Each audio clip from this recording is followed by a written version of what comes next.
Once upon a midnight dreary, while I pondered weak and weary over many a quaint and curious volume of forgotten lore, while I nodded, nearly napping, suddenly there came a tapping, as of someone gently rapping at my chamber door.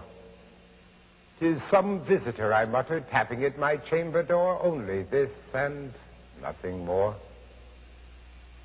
Distinctly I remember it was in the bleak December, and each separate dying ember wrought its ghost upon the floor.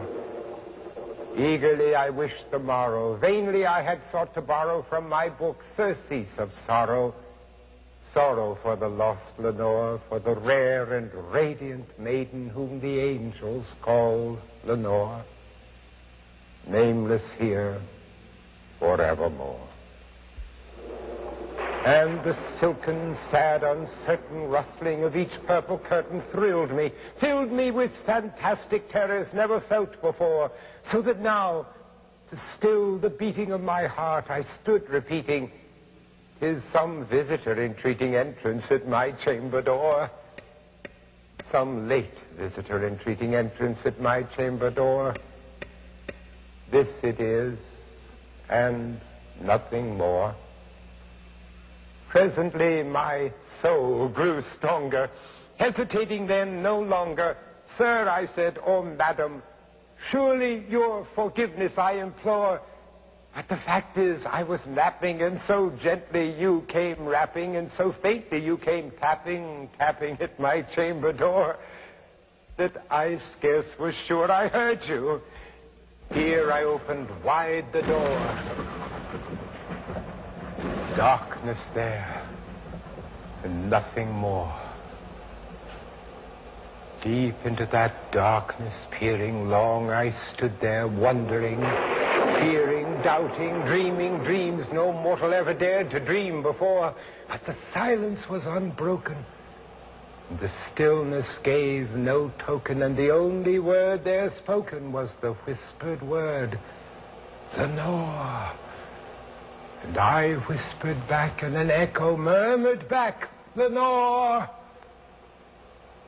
Merely this, and nothing more. Back into the chamber turning, all my soul within me burning. Soon again I heard a tapping, something louder than before.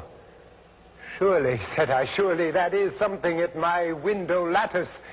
Let me see what then thereat is, and this mystery explore. Let my heart be still a minute, and this mystery explore. 'Tis the wind and nothing more." Open here I flung the shutter, when with many a flirt and flutter in there stepped a stately raven of the saintly days of yore. Not the least obeisance made he, not a minute stopped or stayed he, but with mien of lord or lady perched above my chamber door, perched upon a bust of Pallas just above my chamber door, perched and sat, and nothing more. Then this ebony bird beguiling my sad fancy into smiling, by the stern and grave decorum of the countenance it wore, "Though thy crest be shorn and shaven, thou," I said, "art sure no craven, ghastly, grim, and ancient raven, wandering from the night's Plutonian shore. Tell me what thy lordly name is on the night's Plutonian shore." Quoth the raven, "Nevermore." Much I marveled this ungainly fowl to hear discourse so plainly, though its answer little meaning, little relevancy bore. For we cannot help agreeing that no living human being ever yet was blessed with seeing bird above his chamber door, bird or beast, upon the sculptured bust above his chamber door, with such a name as Nevermore. But the raven, sitting lonely on his placid bust, spoke only that one word, as if his soul in that one word he did outpour. Nothing farther than he uttered, not a feather than he fluttered, till I scarcely more than muttered, other friends have flown before. On the morrow he will leave me as my hopes have flown before. Quoth the raven, nevermore.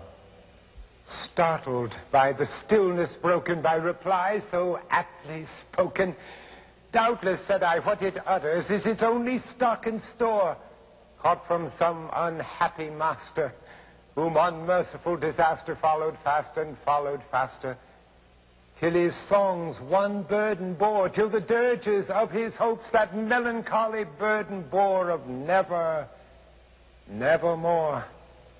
But the raven, still beguiling all my sad soul into smiling, straight I wheeled a cushioned seat in front of bird and bust and door. Then upon the velvet sinking, I betook myself to linking fancy unto fancy, thinking what this ominous bird of yore, what this grim, ungainly, ghastly, gaunt, and ominous bird of yore meant in croaking, nevermore. Thus I sat engaged in guessing, but no syllable expressing to the fowl, whose fiery eyes now burned into my bosom's core. This and more I sat divining, with my head at ease reclining on the cushion's velvet lining that the lamplight gloated o'er, but whose velvet violet lining with the lamplight gloating o'er she shall press, nevermore.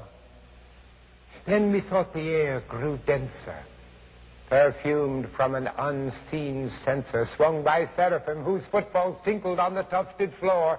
Wretch, I cried, thy God hath lent thee, by these angels he has sent thee respite and nepenthe from the memories of Lenore. Quaff, oh quaff this kind nepenthe, and forget this lost Lenore. Quoth the raven, nevermore.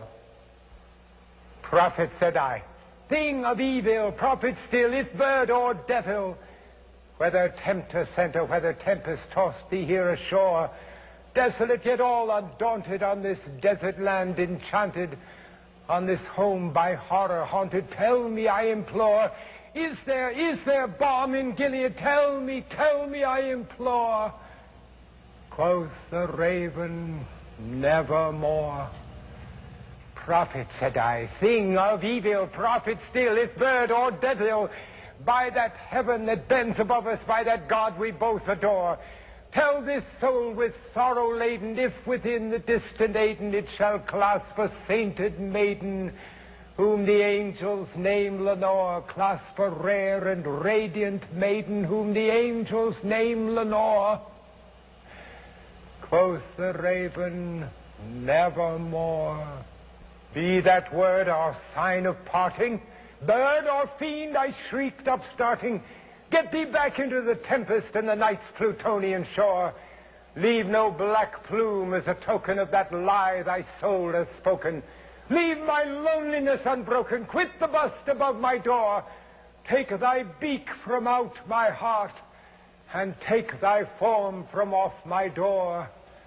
Quoth the raven, nevermore. And the raven, never flitting, still is sitting on the pallid bust of Pallas just above my chamber door. And his eyes have all the seeming of a demon's that is dreaming, and the lamplight o'er him streaming throws his shadow on the floor. And my soul from out that shadow that lies floating on the floor shall be lifted nevermore.